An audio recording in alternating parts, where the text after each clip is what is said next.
Looking closer to home now, the first open house for the new animal shelter in the border city was held last night. The longtime project is nearly ready for opening after quite a long pause. Marcus Taylor has more. Border Paws, formerly the SPCA's new animal shelter building, located at 5206 63rd Street, is quite larger compared to the old one. This will allow for the better care of animals in the shelter. The importance of the relationship between Border Paws and the city was highlighted at the event. I take a look back, the city's had a long relationship, I think, with the SPCA Border Paws. They've been around for over 50 years, and we've probably been a very close partner for that 50 years. So we're certainly looking forward to move on and continue on for another 50 years, and we wish you the best in your fundraising campaign. The building was able to be walked through, but it's clear there's still plenty of construction to be done before its opening. Yeah, well, there's quite a bit going on right now. As if you took a look around, I mean, it is an active construction zone, but in the front here, we're starting to develop some of our adoptable cat units, some donor recognition, just kind of sprucing up the place. I think once we get a fresh coat of paint in here, it'll live up to its true potential. And the back's under a little bit more construction. They're currently putting in some drainage and then finishing framing some walls. And then once that's done, we'll be one more step closer to moving in here. Many Lloydminster residents were in attendance, showing their support and donating to the shelter's fundraiser. Like, people come to look at the animals. Animals need help. Nothing better than giving a home to a needy animal. And this makes Lloydminster look so much better. You know, just something, a great improvement for the city. It's clear just from the attendance at today's open house that Lloydminster cares especially about these little guys right here. We're looking forward to more community events with the SPCA. For Primetime Local News, I'm Marcus Taylor. Lloydminster City Council is bringing the municipal enforcement standards policy up to date. One of the main aspects of the change to the policy is moving traffic law enforcement to a secondary duty, which some councillors were concerned about. What I didn't want to see was a decrease to the safety of our community, and I can appreciate the fact that our bylaw officers are out there handling some of that traffic concern and traffic load, because let's face it, we have two major highways that run right through the middle of our city. So it's important that we keep the community safe. So that's a good thing. It also allows the RCMP to focus in on some of the deeper dive things that RCMP can focus in on. So I think it's a good thing that our bylaw enforcement team is able to do traffic. Other councillors were concerned as well, but are satisfied knowing that there shouldn't be a big difference in service provided. We had the policy in place, or the bylaw in place, where the bylaw was, bylaw enforcement was secondary to traffic, and now we're correcting it and sort of trying to wrap my head around what the rationale was around that. I think the part that I was satisfied with is that in the end we're going to see relatively little to no difference in how service is being provided. But I recognize that in terms of policy and procedures, you need to have that in place so that when you go to commission people and say, go out and do your job, it's pretty clear as to what your role is. Now, community members also had questions regarding the policy and how livestock on the loose would be handled. Certainly it's something we don't deal with every day, but we do see livestock moved through the city on a regular basis, sometimes daily, certainly during ag events.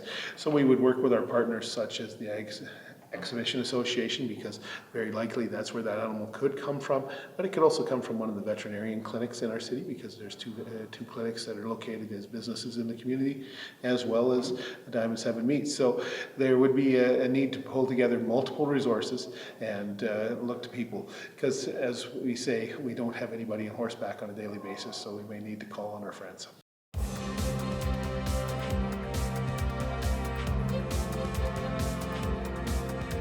Well, the fall season is nearing, and that means collegiate sports teams across the province are getting prepared for their upcoming season, and that even includes the Lakeland Rustlers Women's Basketball Club. Our Adil Ahmed reports.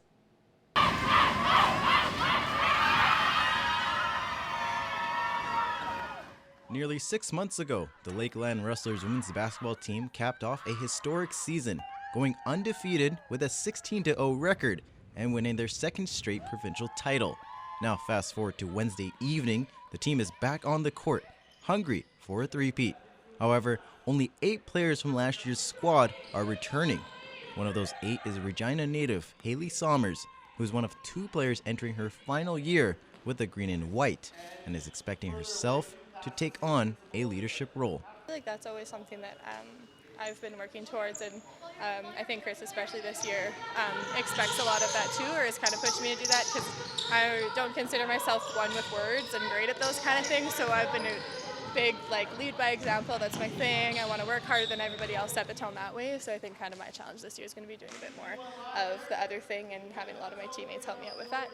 One familiar face that's returning for her 5th year as well is Angela Barron, who took 2 years off from the sport before ultimately making a return. I feel like I'm adjusting pretty good because, honestly, those 2 years off, I was never really away from it. It was still on my mind. I wanted to finish my 5th year as training, and now you just get in. You have to get fit pretty quick, so you do. Despite the Rustlers having 8 players returning from last year's group, it's no secret there will be some adjustments for head coach Chris King coaching a younger group.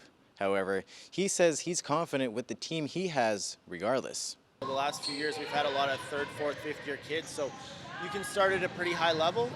We're going back to some very basic things, so it's a little bit frustrating at times, but it's also exciting in the sense that realizing this young group is going to be our next group of 3, 4, 5 year players. So we're really installing the basics and the foundation right now, and hopefully we can build on it throughout the year. But even the amount of stuff we've thrown in 3 days, as I tell our girls, this program's tougher to play in than most universities in terms of the concepts that they learn, and they're doing a great job handling it right now. The Rustlers will have a chance on their quest at a three-peat when their ACAC season kicks off on October 21st against the defending national champion Naydukes. Adil Ahmed, Primetime, Local Sports. And now it's time to check in with Adil Ahmed once again, who has an extended look at your evening weather forecast.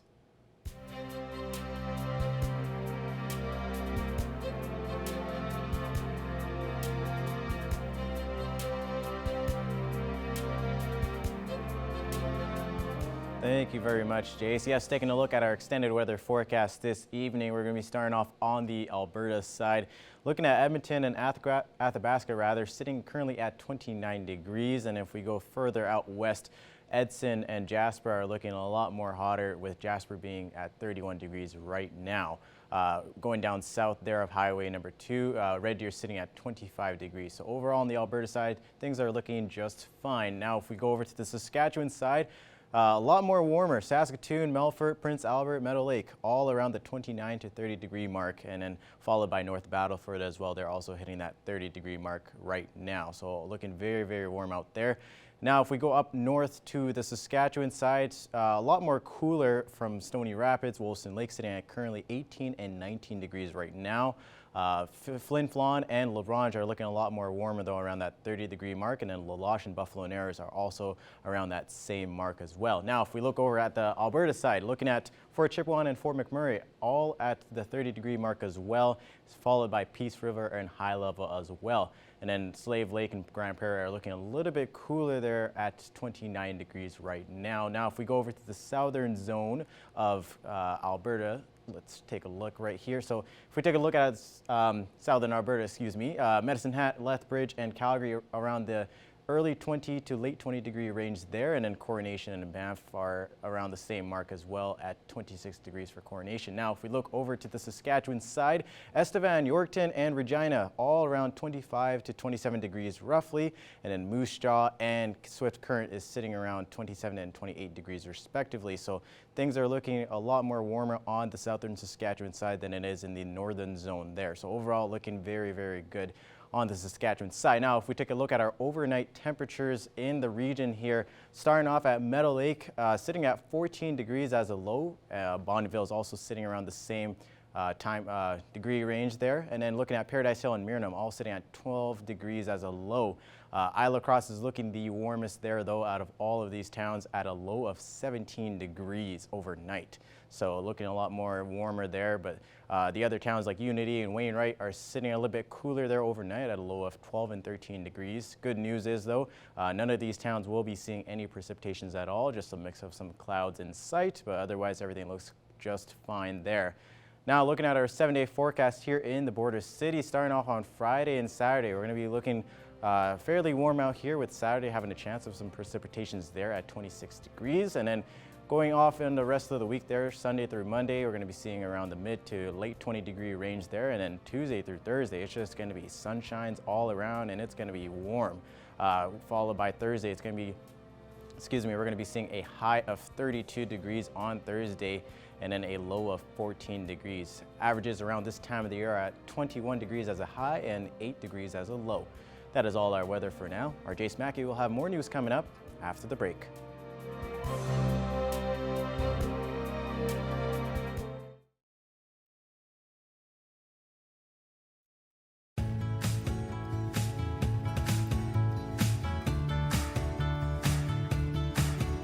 We're nearly to the end of August, and that means that some crop farmers are getting close to harvesting time. Of course, though, as the weather is getting a little bit cooler, though, as we're getting closer to September and the fall. With more on this crop report coming up here, we have always Matt Struthers. Thanks for having me.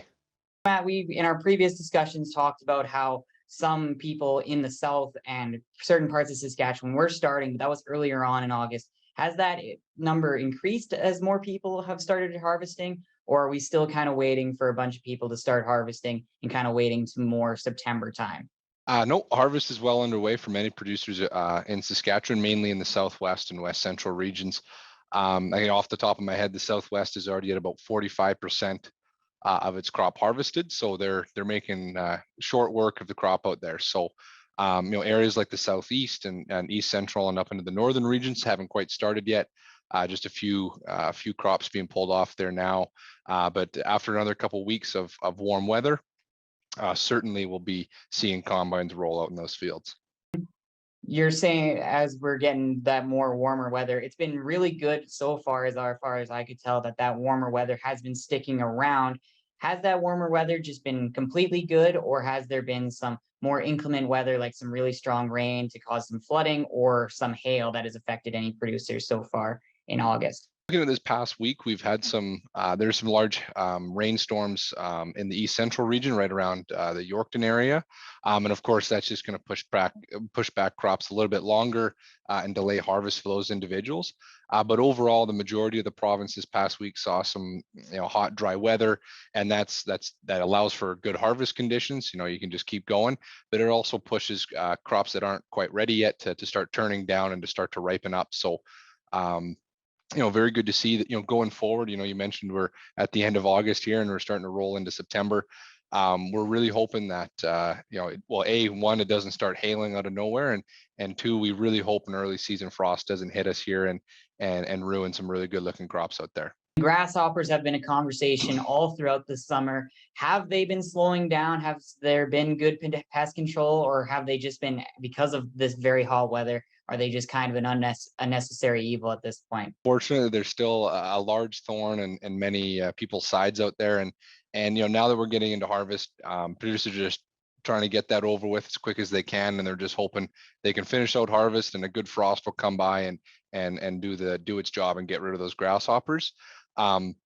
Whereas in the east, they're hoping for no frost and they just want some warm weather to get harvest going. But yeah, grasshoppers have been really, really bad for many producers across this province, typically in the more drier areas.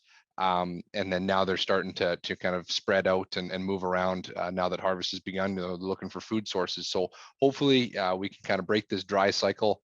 Hopefully Mother Nature's got one in for us and she's going to change it, and we'll have a couple more wet years or something and break that population, because right now that's the biggest driving force. Is just the conditions are dry and it's favorable to those grasshoppers, so we just need some really good rains to offset that. Now that lots more producers have been harvesting, have we got a better idea of kind of where the yields are at for producers? And as well, we've been mostly talking about the cereals and the grains and whatnot. How have hay crops and like green feed crops been doing so far this year as well for Saskatchewan producers? Well, I'll start with the hay crop.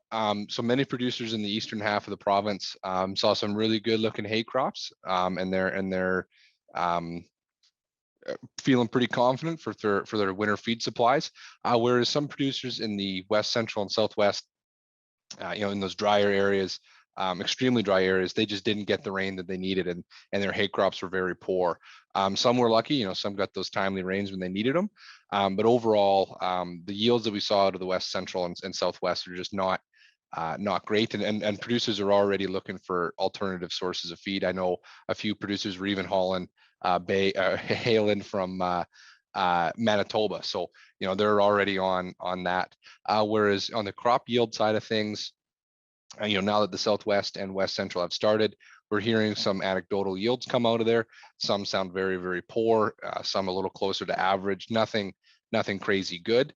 Whereas we're anticipating in the eastern regions and up into the north that yields will be closer to average or even better than average in some areas that are exceptional. So we'll know more in a couple of weeks. We're going to do another evaluation of yields coming up here once a few more of the regions start their harvest operations. That's a pretty solid sounding. It's definitely a little bit better than last year in terms of yields for both hay and crops. And so that's definitely good to look forward to.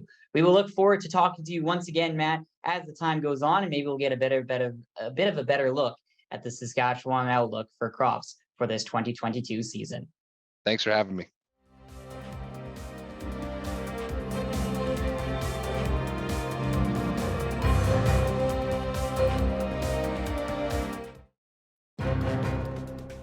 Furniture set and design supplied by Furniture Gallery and Furniture House, downtown Lloydminster.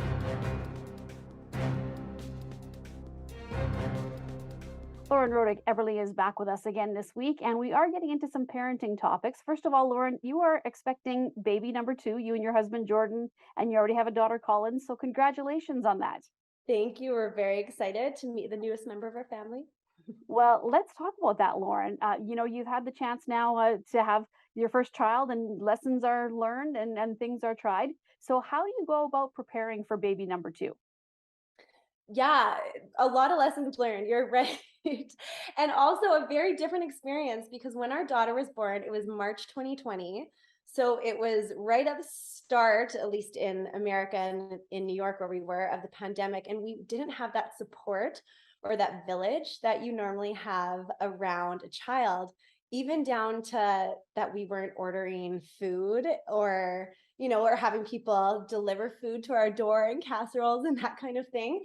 So kind of pros and cons of that is that we really learned that we really loved that intimate family time. And that's something that we want to make sacred for this next baby. But at the same time, there is parts of our village that we would like to have for this next baby, such as help with our older daughter so that she transitions well, and food. Food would always be nice. So I think from having our first, we've really learned where we want to set boundaries. And I think it's a little easier the second time around to say no or to say yes to what you want to say yes to. Well, and how do you prepare your daughter for the fact that there's going to be another sibling in the house? I know a lot of people think that it's an easy thing, but until the baby arrives, I guess you never really know how your other children or child is going to react. So what have you been doing to help your daughter kind of understand that there's going to be another person in the house that's going to stick around for a while? Yeah, we really just try to involve her in all of it. So we talk about it a lot and we talk to her about it. We love reading books. So that's been a really big thing for us. We've had a lot of books about adding a baby or mom being pregnant or being a big sister. And I think that helps her understand it a bit more. Or even the other day, since we're packing to head back to Washington, she went through all her old baby clothes and she kind of picked out what she wants baby to wear and that kind of thing. So we're just really trying to involve her in every step of the process. Well, and I know that there is a bit of a thought process that people think, oh, well, you already have one child, so it should be simple for the second one. Is that the approach you're taking, or are you looking at different things compared to when you had your first child? In terms of stuff, I would say it's a lot easier because I don't think you need much. I really think less is more when it comes to kids. But when you are starting off, you don't have car seats or strollers or bassinets or any of those things. So now we're in the boat where we have all of that. So there's very little that we need to actually go out and purchase for this child. So that's a big difference the second time around. And what about, the things that you learn as far as nutrition and activities and that sort of thing? It's different with your first child, but do you feel like you have it cased now so that when your next child arrives, you'll be doing the same sort of thing? Or are you going to maybe switch things up a bit and try things different, depending on, I guess, your situation as to where you're going to be living and some of the things that are available to you? Yeah, that's a really good point. A lot of those things I feel like will just be a bit more second nature now. There's not much I want to change, but there are some interesting things that I want to try that maybe people think I'm a little out there. With this baby, we're talking about doing a little bit of part-time elimination communication. I don't know if you know what that is. That might be another episode. It's basically where you're allowing the baby to use a little potty from birth. So we're thinking of doing that just part-time. They'll still have cloth diapers on and that kind of thing in the meantime. But so there's some kind of unique things that we're able to try because we feel more comfortable in the other areas. What about resources for parents who are looking? And I know that even though you have one child and others are in the same boat, it's still good to have a look at maybe some things that have changed. And as you said, Collins was born with the pandemic, so things are so different. So what would you recommend if people are looking for resources just to help out with the preparation of a second child on the way? Oh, that is such a good question. I share a lot of books on my website of parenting books that I've enjoyed. Most of them, however, aren't about welcoming a second baby. I find a lot of the books you read end up still being as if you're welcoming your first. Not that those can't be great books as well. But I think a big thing is kind of figuring out what your style is a little bit, because if you find out like, okay, you like more gentle, respectful parenting, or you like more structured, scheduled parenting, then you might just go down those different paths. So I share a lot of the gentle, respectful parenting options. So people can always check those out on my website, but I love a lot of those. All right, Lauren. Well, thanks again for joining us. And if anybody who does want to reach out to you, again, what is the best way to reach you on your website and social media? Yeah, so my website is laurenrodickeverly.com, and same thing on social media. It's at Lauren Rodick Everly. All right. Well, thank you so much for speaking with us today, Lauren. Thank you. And now taking one more 7-day forecast look here in the border city. Starting off on Friday and Saturday, we're going to be seeing some good temperatures here at 28 and 26 degrees respectively, with some precipitations in sight on Saturday. And then starting off the week there on Monday, we're going to be seeing a high of 27 degrees. And then through Tuesday through Thursday, we're going to be seeing the late 20, early 30 degree range there, where the sunshine's all in sight. Averages around this time of the year are a high of 21 degrees and a low of 8. All right, thank you so much for that, Adel, and thank you all for joining us tonight for our first hour of Primetime Local News. But if you missed anything, stick with us. Our second hour continues next.